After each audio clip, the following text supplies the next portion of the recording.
time. Hey guys, my name is Ryan. And I'm Miska. And welcome to Overwatch Central Quick Start Guides. Fairly quick, fairly concise guides going over a hero's strengths and weaknesses, as well as other information such as when to play them and what they work well against. Today we're going over Widowmaker.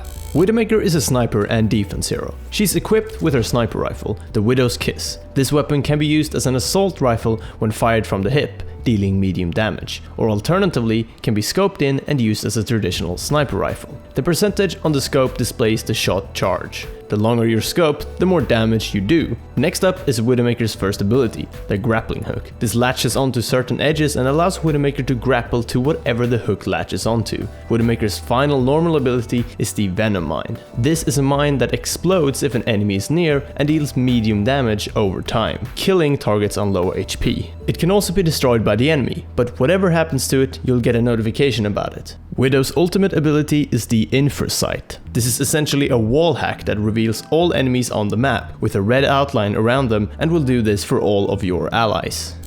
Widowmaker can one-shot any 150 HP hero with a fully charged body shot and deals massive damage when headshotting anyone. So of course this is great at picking off supports. Widowmaker's grappling hook enables her to move around the map fast enough to not become a static defense. The Venom Mine is a multi-purpose ability that you can use to gain an advantage in a close quarters combat scenario, but it's also good for detecting enemies that are trying to sneak up on you on the flanks. The Widowmaker ultimate is a lot stronger than it might first appear because yes, it's a wall hack which is amazing in itself, but the fact that your whole team gets it gives you a great advantage over the enemy. Once Widowmaker is jumped, she can't make use of her most reliable and strongest way of dealing damage, the main sniper rifle. The Venom Mine and assault rifle version of her weapon can deal a decent amount of damage, but if she's disrupted, she has kind of lost her purpose as a sniper sitting in the backline. You need someone to buy time for you, or else you won't get to snipe in peace for very long. So what hero should you be aiming to take out as Widowmaker? Well, support pickoffs are obviously great. Zenyatta is the easier one since you can just one-shot him regardless of headshot or body shot. But make sure to not focus too much on the supports in particular, but rather for pickoffs in general. When a fight breaks out, you want to have picked up an elimination just before it ideally so your team has the advantage when fighting. Since you won't be in the thick of it, this is key to a successful push or counter push. Anyone that's in your line of sight should be considered a potential pickoff. Tanks are obviously harder to kill, but your fully charged headshot deals enough damage for you to potentially take out anyone. Get the height advantage and control long and far sections of the map and choke points, and just wait for somebody to poke their little heads out.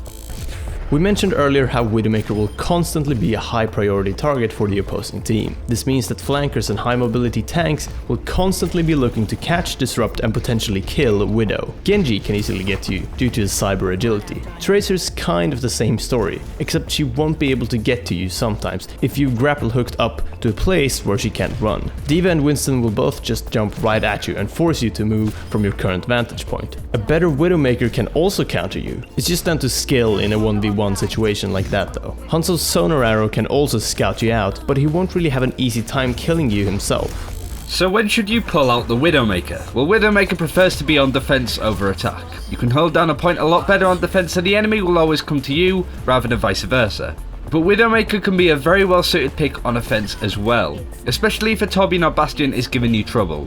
In reality, the decision of playing Widowmaker depends on the enemy's team composition as well as your own. If they are countering you hard with the Winston D.Va effective flankers routine, regardless of what side you are on, you may want to change.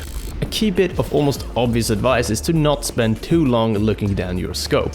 It's of course great at taking a closer look at the enemy's backline and so on, but you sacrifice your peripheral vision around you, meaning that a Widow could be lining up shot behind you, or a Tracer could be waving at you and you wouldn't even know. Ideally, you want to poke your head out after almost every shot, just to keep up to date with things going on around you. Snapping in and out will also allow you to move your crosshair around a bit more freely. In a similar vein, don't stay in the same space for too long. If you're spotted and are under fire, move somewhere else. You want to be swapping between several spots so the enemy aren't sure where you are at. This is especially useful if the enemy has a static Widowmaker, as you can get the jump on them.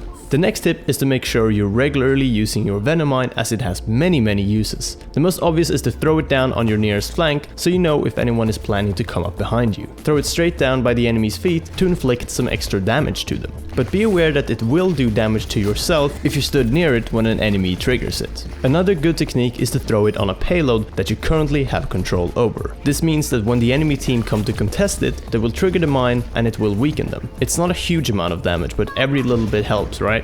Lastly, you can change the scope sensitivity to suit you. Jump into the gameplay options, click on the Widowmaker tab and adjust that scope sensitivity. Then go into the practice range and try following a bot around the map whilst in scope. Adjust your sensitivity until your scope is comfortable, meaning that the sensitivity is high enough that you can follow a bot as it walks from left to right, but also that the sensitivity is low enough to stay accurately on the characters' heads with your crosshair when scoped in. Every person's sensitivity preference will be a bit different, so work out what works best for you. The practice range is made for this sort of stuff.